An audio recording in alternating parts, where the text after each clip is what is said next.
Doctor ప్రియాంకని అతి కిరాతకంగా ఇద్దరు నిందితులు తలపైన ఎక్కించుకుని కార్ని తీసుకెళ్ళిన తర్వాత అంత దుర్మార్గంగా ఆ హత్య చేసిన తర్వాత 3 రోజుల పాటు ఈ యొక్క అంశాన్ని వెలుగులోకి ఎందుకు రాలేదు? ప్రధానమైన ఛానల్స్ కానీ, పోలీస్ డిపార్ట్మెంట్ కానీ, వార్తాపత్రికల్లో కానీ ఈ అంశము కప్పిపుచ్చే కార్యక్రమం ఎవరు చేశారు? మొదటి ప్రశ్న. రెండో ప్రశ్న,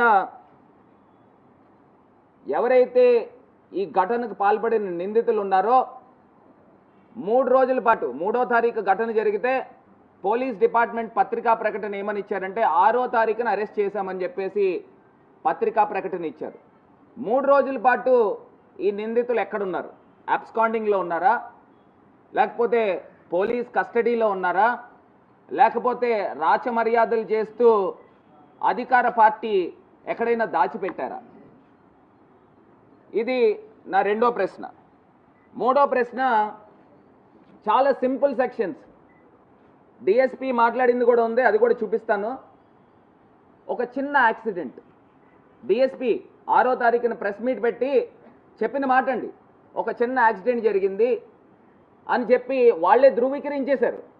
6వ తారీఖు కూడా బుద్ధి రాలేదు, ఇంత పెద్ద ఇష్యూ జరుగుతుంది, మేము లేవనెత్తాము, 125B సెక్షన్ కిందన, నెగ్లిజెన్స్ కిందన ర్యాష్ డ్రైవింగ్ కేసు ఎందుకు కట్టారు అంటే అది స్టేషన్ బెయిల్ ఇవ్వచ్చు.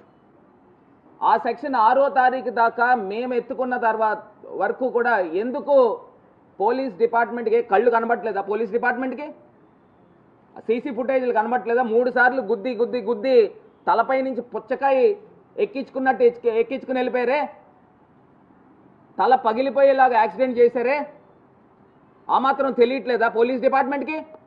3 రోజులు పట్టిందా మీరు సెక్షన్ ఆల్టర్ చేసేదాకా? మేము ప్రెస్ మీట్ పెట్టేదాకా మీరు సెక్షన్ ఆల్టర్ చేయాల అంటే అప్పుడు దాకా సింపుల్ సెక్షన్ ఎందుకు పెట్టారు? స్టేషన్ బెయిల్ ఇచ్చే సెక్షన్ ఎందుకు పెట్టారు? మూడో ప్రశ్న. నాలుగో ప్రశ్న, ఎప్పుడైతే ఆ వ్యక్తుల హత్య చేశారో ఆ రోజు రాత్రి ఎవరెవరికి కాల్స్ చేశారు? ఎవరెవరు ప్రమేయంతో పోలీసుల పైన ఒత్తిడి చేసి కాపాడే ప్రయత్నం చేశారు? ఖచ్చితంగా రైట్ టు ఇన్ఫర్మేషన్ యాక్ట్ కింద మేము వేస్తాము, కాల్ డేటా రికార్డు పబ్లిక్లో పెట్టాలి. ఆ నిందితులు ఎవరెవరికి ఫోన్ చేశారు? ఎవరు వెనకాల ఉన్న ఆ దుష్టశక్తులు ఎవరున్నారు? వాళ్ళని కాపాడే ప్రయత్నం ఎవరు చేశారు? ఇది 4వ ప్రశ్న. 5వ ప్రశ్న,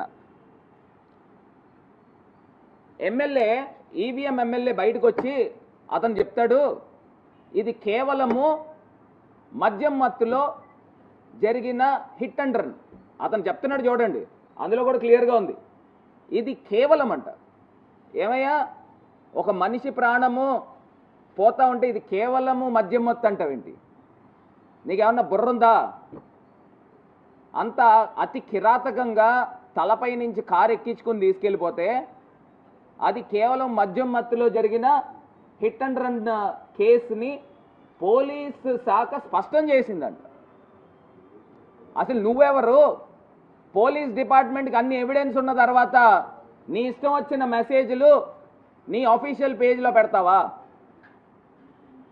అసలు నువ్వెవరు? వాళ్ళ తమ్ముడు కూడా మాట్లాడాడు, డాక్టర్ ప్రియాంక తమ్ముడు కూడా మాట్లాడాడు,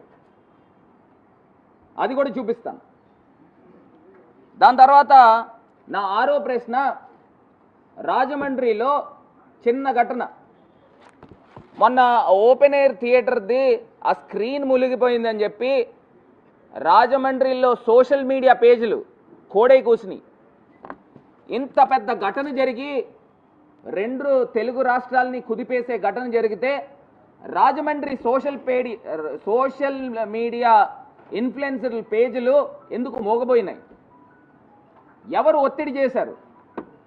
పోస్టులు చేయొద్దు అని చెప్పేసి ఎవరు వాళ్ళని వారించారు?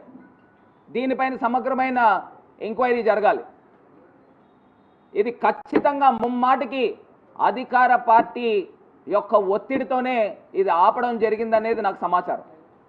7వ ప్రశ్న, నేను సిఐతో మాట్లాడినప్పుడు, సిఐ బాజీలాల్తో మాట్లాడినప్పుడు ఆయన చెప్తున్నాడు, ఏమండి నిందితులు విక్టిమ్ ఏమో మెడికల్ కాలేజ్ స్టూడెంట్ అండి, నిందితులు పాపము ఇంజనీరింగ్ కాలేజ్ స్టూడెంట్స్ అండి. ఆయన చెప్పిన మాట ఇదే మాట. గైట్ ఇంజనీరింగ్ కాలేజ్ స్టూడెంట్స్ అని చెప్పాల్సిన అవసరమే ఉంది. ఇప్పుడు వాళ్ళు ఏమైనా చదువుతున్నారా గైట్ ఇంజనీరింగ్ కాలేజీలో? గైట్ ఇంజనీరింగ్ కాలేజీలో ప్రస్తుతం ఏమన్నా చదువుతున్నారా? వాళ్ళు పాస్ అవుట్ అయ్యి బయటికి వెళ్ళిపోయారు కదా. అలా అయితే నేను కూడా గైట్ ఇంజనీరింగ్ కాలేజీలో చదివాను, అయితే నేను స్టూడెంట్ అవుతానా? వాళ్ళు పాస్ అవుట్ అయిపోయి ఎప్పుడో వెళ్ళిపోయారు. వాళ్ళు గైట్ ఇంజనీరింగ్ స్టూడెంట్స్ అని ఎందుకు ప్రచారం తీసుకుని వచ్చారు అంటే స్టూడెంట్స్కి మధ్యలో జరిగింది. వాళ్ళు స్టూడెంట్స్ అనే ఒక సాఫ్ట్ కార్నర్ ముద్ర వేయించే కార్యక్రమము సిఏ ఎందుకు చేశాడు? నా 8వ ప్రశ్న, ఈ నిందితులు హత్య చేసిన తర్వాత ఎక్కడికి వెళ్ళారు? పోలీస్ డిపార్ట్మెంట్ రాజమండ్రి నడిబొడ్డులో ప్రసాద్ ఆదిత్య మాల్ ఉందండి. ఆ మాల్కి నుంచి వాళ్ళు బయలుదేరి హుటాహుటిన వెళ్ళిపోయారు. రాజమండ్రిలో ఉన్న సీసీ కెమెరాలు బేస్ చేసుకోండి, ఎక్కడికి వెళ్ళారు నిందితులు? వాళ్ళు రాజమండ్రిలో సీసీ కెమెరాలు ఉన్నాయా? నేను ఎస్పీ గారిని అడుగుతా ఉన్నా. రాజమండ్రిలో ప్రసాద్ ఆదిత్య మాల్ ఆనాల వెంకటప్ప రోడ్ నుంచి వచ్చిన తర్వాత నాకు తెలిసి హ్యాపీ స్ట్రీట్ మీదుగా జైన్ రోడ్కి వెళ్ళారు. ఆ ప్రాంతం దగ్గర నుంచి మోరంపూడి వైపుకి వెళ్ళారా, లేకపోతే కోటిపల్లి బస్ స్టాండ్ వైపు వెళ్ళారా, లేకపోతే తిలక్ రోడ్డు వైపు వెళ్ళారా? ఎటువైపు వెళ్ళారు? వాళ్ళు ఎక్కడ షెల్టర్ ఉన్నారు? ఖచ్చితంగా ఆ రోజు నైటే పోలీస్ డిపార్ట్మెంట్ వాళ్ళని పికప్ చేశారు. కానీ 6వ తారీఖున వాళ్ళని అరెస్ట్ చేశారని చెప్పేసి రికార్డ్స్లో చూపిస్తున్నారు. అసలు ఈ నిందితులు ఎక్కడికి వెళ్ళారు? ఆ రోజు ఎక్కడ ఉన్నారు? పోలీస్ డిపార్ట్మెంట్ని సూటిగా ప్రశ్నిస్తున్నా. 9వది, అసలు ఇంత జరుగుతున్న ప్రకాష్ నగర్ సిఐ పైన ఎందుకు ఈ ప్రభుత్వము చర్యలు తీసుకోలేదు? నేను మొన్న చూశానండి. మొన్న డాక్టర్ ప్రియాంక పాప తండ్రి వచ్చినప్పుడు ప్రకాష్ నగర్ సిఐ సివిల్ డ్రెస్లో ఉన్నాడు. ఆయన డిపార్ట్మెంట్కి సంబంధించి, ఆయన స్టేషన్కి సంబంధించి ఆయన విచారణ చేస్తూ ఉన్నాడు. నేను చూశాను, ఆ వీడియో కూడా ఉంది, ఒకసారి ఆ వీడియో కూడా తెప్పించాము. ఆయన గళ్ళ చొక్కా వేసుకుని కలెక్టర్ బంగ్లా దగ్గర సివిల్ డ్రెస్ వేసుకుని ఉన్నాడు. అంటే ఆన్ డ్యూటీలో లేవా? ఇంత పెద్ద ఘటన జరుగుతుంటే ఆన్ డ్యూటీలో ఉండడా? సిఐ గళ్ళ చొక్కా వేసుకుని ఆ యొక్క విక్టిమ్ ఫాదర్తో మాట్లాడుతూ ఉన్నాడు.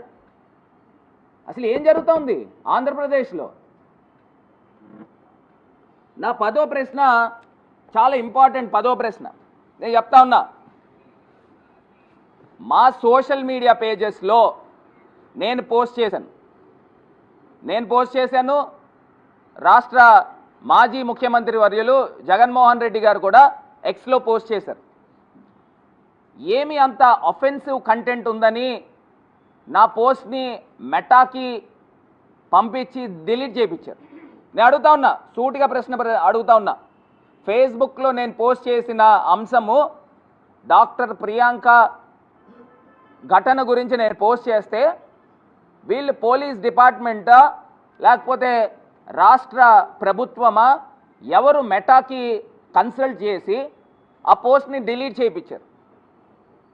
అంటే అంత అఫెన్సివ్ ఏముంది అందులో? నేను చూపించింది ఏముంది? జరిగిన వాస్తవాల గురించి మాట్లాడిన దాంట్లో అన్డెమోక్రటిక్గా, అఫెన్సివ్గా ఏమన్నా అంశం ఉందా? మీరు ఎలా అంటే పబ్లిక్కి వెళ్లకుండా, చేరకుండా దీన్ని డిలీట్ చేసే కార్యక్రమం చేశారు. అలా అడుగుతా ఉన్నా, అసలు మనం ప్రజాస్వామ్యంలో బతికి ఉన్నామా? అసలు నేను ఇక్కడ ఉన్న స్థానికంగా ఉన్న ఎమ్మెల్యేని అడుగుతా ఉన్నా, బాధ్యత లేదా నీకు? స్థానికంగా ఉన్న ఎమ్మెల్యేకి బాధ్యత లేదా? ఇంత పెద్ద దుర్ఘటన జరిగితే అసలు నీకు ఎంత అహంకారంతో ఇది కేవలం మద్యం మత్తులో జరిగిన హిట్ అండ్ రన్ కేసు అని నువ్వు ఎలా ధృవీకరిస్తావు?